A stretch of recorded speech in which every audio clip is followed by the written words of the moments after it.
Now at 5, we'll hear from a Missouri Southern student who's dealing firsthand with the impact of delays to federal student aid. Plus, local conservation experts warn drivers to be extra cautious about deer this time of year. And foreign policy takes center stage with both the Trump and Harris campaigns pressing on, with just 70 days to go until the election. I'm Skyler Henry at the White House with the latest on the presidential race. The 4 states' most watched news starts now. for the second year in a row, parents and students can expect to see a months-long delay for the free application for federal student aid form, better known as FAFSA. This is KOIM News at 5. I'm Dow Quick. The current FAFSA opened in late December of last year, causing concerns with delayed form completion, delayed aid reports, and delayed award packages from universities. The U.S. Department of Education announced the form for the 2025-2026 school year will be open to students 2 months later than usual. Some local college students say it was stressful dealing with delays this year, and they are not excited to deal with them again.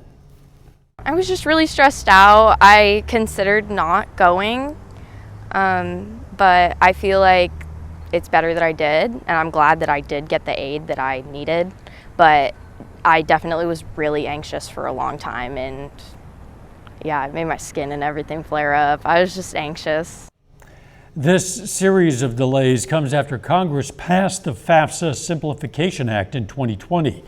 The act led to an overhaul of the previous system in hopes of simplifying the process for families and students.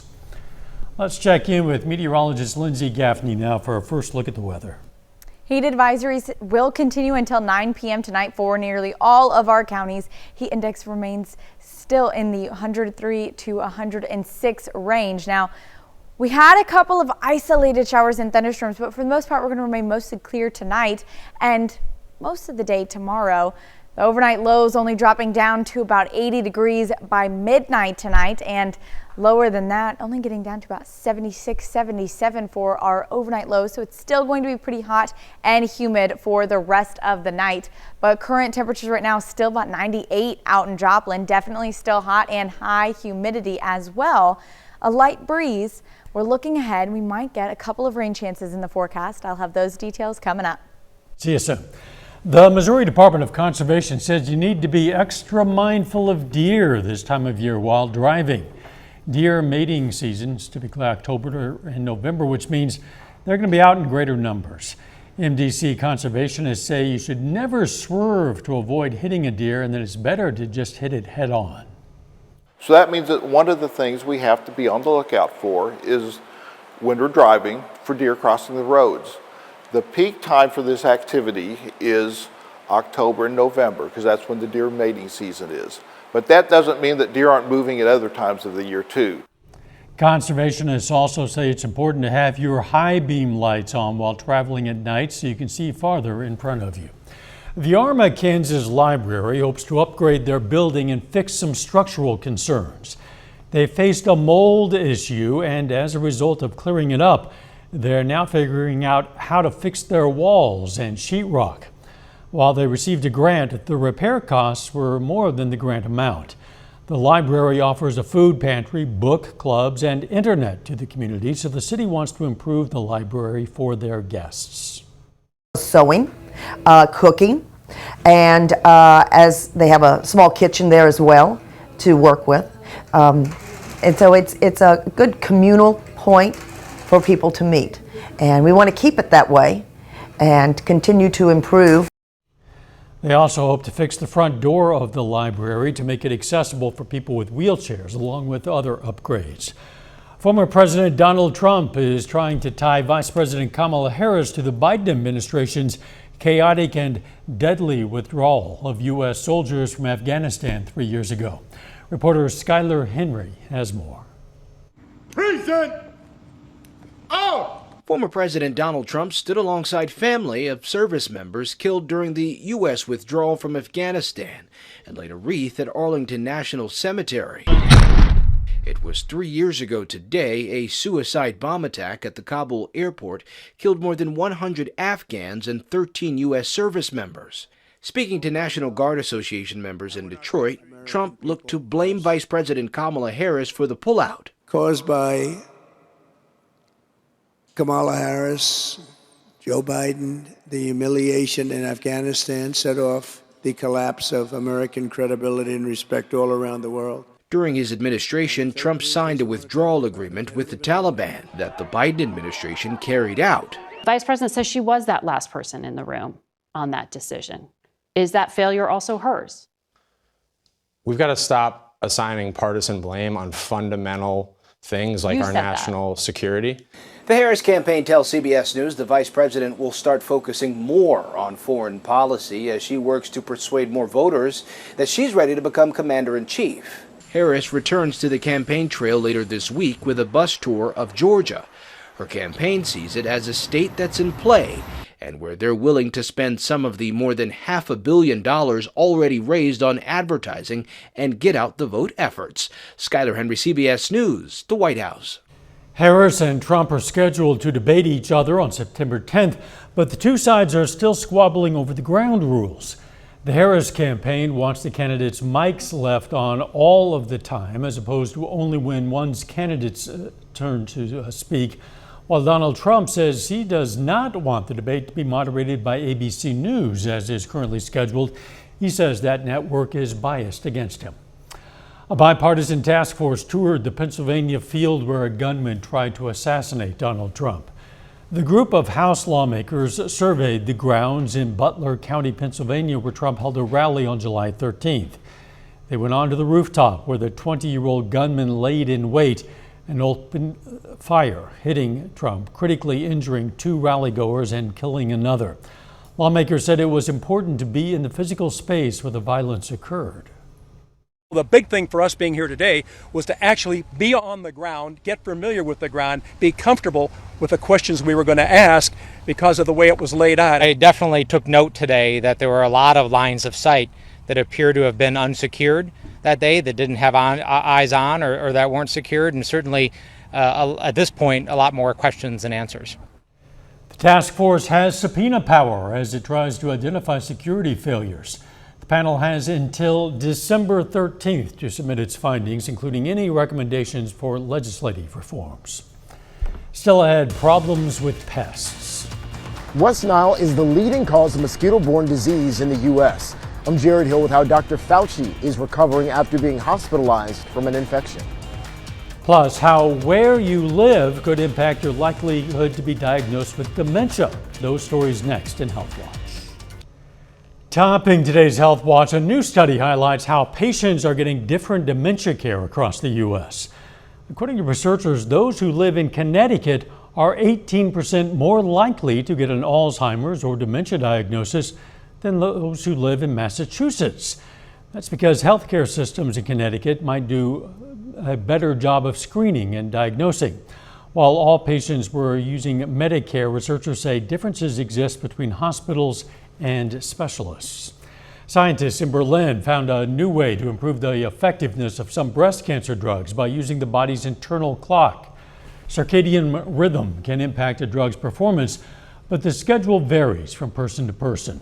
The researchers used cell cultures from patients to clock when chemotherapy is most effective. Eventually, the technique could be used to customize the treatment for patients. Disease official Dr. Anthony Fauci is currently recovering at home now from a West Nile infection. He was hospitalized for nearly a week after contracting the virus, which is spread through the bite of an infected mosquito. Jared Hill reports. West Nile virus infections are the leading cause of mosquito-borne disease in the United States. Many areas are seeing cases, including New York City, where the health department is spraying from dusk to dawn. Former federal health official Dr. Anthony Fauci is recovering at home after being hospitalized with an infection. CBS News chief medical correspondent Dr. John LaPook spoke with Dr. Fauci over the weekend, who says an infected mosquito probably bit him in his backyard. About 2 weeks before that, he had just started not to feel very well, mostly fatigue, and then the fatigue really increased. He developed shaking chills like he said he's never had before in his life, fever, and he was hospitalized for about a week. People at risk for severe illness include the elderly and people who are immunocompromised. West Nile virus infections cause no symptoms in most people, but others can develop fever, body aches, joint pains, and a rash, according to the CDC. And about 1 in 150 people who get infected get a more serious form that involves the central nervous system. You can get inflammation of the brain and the membrane that lines the spinal cord, and that's a much more serious situation there. So far this year, more than 215 cases of West Nile have been reported in more than 30 states. It's a mosquito-borne illness, so you try to avoid mosquitoes. Dawn and dusk is when they tend to bite. Wear clothing that covers your skin. You can have insect repellent, and then get rid of standing water, because in the standing water, that's where the mosquitoes can multiply and breed. The CDC says there is no treatment for West Nile. Rest, fluids, and pain medications may help alleviate symptoms. Jared Hill, CBS News, New York. Officials in Massachusetts are keeping a close eye on another mosquito-borne illness called Eastern equine encephalitis, or triple E. The rare but deadly disease has officials urging people to avoid going outside at night. And that is a look at today's health news. A little bit later, the latest on efforts by federal regulators to delay a merger between two grocery store giants. Plus, the heat continues, but in the forecast, we might have some cooling down chances. Talk more about that right after this. It was another hot day today. We'll go ahead, take a look outside. Indigo Sky Casino and Resort. Clear skies, but still really hot, humid. We do have heat advisories continuing until about 9 p.m. tonight due to heat indices still remaining from 103 to about 106. So it's still definitely going to be hot for the rest of the evening and into the first half of the week. We had a couple of isolated showers and a thunderstorm pass by our central and northern counties. Chanute moved up to Yates Center before clearing out. But other than that, we're going to remain mostly clear tonight. Unfortunately, we didn't get a lot of widespread rain. We are still seeing those moderate drought conditions, and the rest of us more in a dry spot. North of Nevada, Pittsburgh, Joplin, east of Monette, west of Monette, we're seeing those moderate conditions. We do have rain chances in the forecast for the week, though. By the end of the week, we could be seeing maybe about 1/2 inch to 2.5 inches of rainfall accumulation, which is definitely going to be needed with those drought conditions. Until then, we're going to stay hot and humid, so we're seeing dew points right now from the upper 60s to the low 70s. So we're still in that sticky to muggy range, humid outside. It's really been miserable the last couple of days. Sunday was our hottest day on the forecast, but as you can see, we got up to about 98, 99. Today, kind of the same. We got up to about 98 degrees for our high today, and that continues for Tuesday and Wednesday. Overnight lows tonight dropping down to about 75, so a little bit cooler than it has been the last couple of nights. A couple isolated storms just north of our area and just south of Kansas City early in the morning on Tuesday. They moved north, and we're looking ahead to see maybe a couple of isolated storms in the afternoon and evening time. You can see a line of storms has been developed near Kansas City and just over our region. This is later in the evening, about 5:30, 6 p.m. But few storms start to shift a little bit further into our area, a little south, just north of Nevada, just north of Fort Scott. This is later in the evening, about 9:30, 10 p.m. Then they'll continue up. We might have an isolated shower move around to our southern counties, moving into the Joplin area. But this is early Wednesday morning, not going to be any type of thunderstorm, just an isolated shower. Other than that, our overnight lows Wednesday dropping down to low 70s, so we are going on that cooling trend, but we definitely see a big drop in temperatures as we move into the second half of the week. So we've got evening thunderstorms on Thursday. Temperatures until then remain in the mid to upper 90s. Friday, we're seeing scattered thunderstorms all day long until about 10 p.m. And then temperatures drop, you can see, by about 10 degrees, and our overnight lows drop down into the 60s and then into the 50s by next week. Wow, that'll be chilly overnight. I am looking forward to it. I'm ready for the fall. I'm ready to decorate. So Labor Day weekend, September 1st, that's prime time to decorate for fall, I think. Kind of a fall preview. Thanks, Lindsay. Millions of tons of food are thrown out every year. Coming up, we're going to look at efforts to repurpose all that food waste. Topping today's Consumer Watch, Kroger and Albertsons are fighting the FTC's attempt to block the largest supermarket merger in U.S. history. A federal judge in Portland, Oregon is hearing from both sides in a trial that's scheduled to last for 3 weeks. The FTC is requesting a preliminary injunction to delay the deal. Federal regulators argue the nearly $25 billion merger is anti-competitive and would lead to higher grocery prices for consumers. Red Lobster is closing another 23 restaurants as part of the seafood chain's ongoing bankruptcy proceedings. They join more than 100 restaurants Red Lobster closed earlier this summer. After the latest closings, the chain will have about 500 outlets left, including the one in Joplin. Red Lobster is in the process of selling itself to Fortress Credit Corporation. The lender, experienced in restaurant management, recently gave Red Lobster a $100 million loan to allow it to stay afloat. Nearly 60 million tons of food, and most of it ends up in landfills.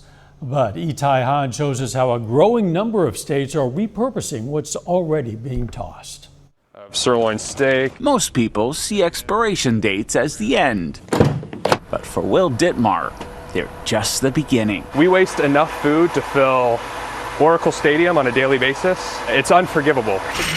The executive director of an organization called Extra Food, Will collects groceries from supermarkets in San Francisco that would otherwise head to the landfill and delivers them to local nonprofits and pantries. Let me just pop this off and thank you. About a third of U.S. food supply goes uneaten. When it rots in landfills, it produces methane gas.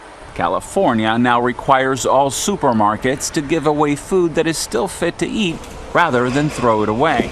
But according to Will, some companies are still dragging their feet. I don't think anybody or any business likes food waste. At the same time, there also has to be effective enforcement on the back end. We're still in the education phase. Alexa Kelty is the zero waste coordinator at San Francisco's Environment Department. She says the city is giving businesses until the end of the year to comply with the law. You don't want to rush it because what you're going to end up with is organizations receiving food that may not be as fresh as we'd like it to be.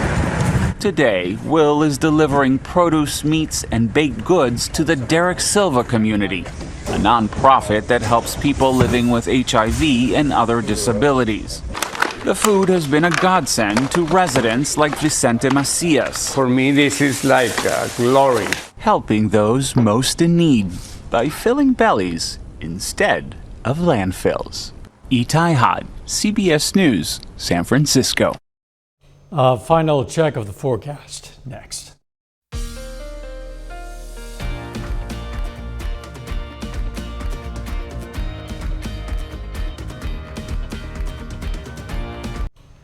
Up next on the CBS Evening News, a look at cyber criminals targeting the school records of children.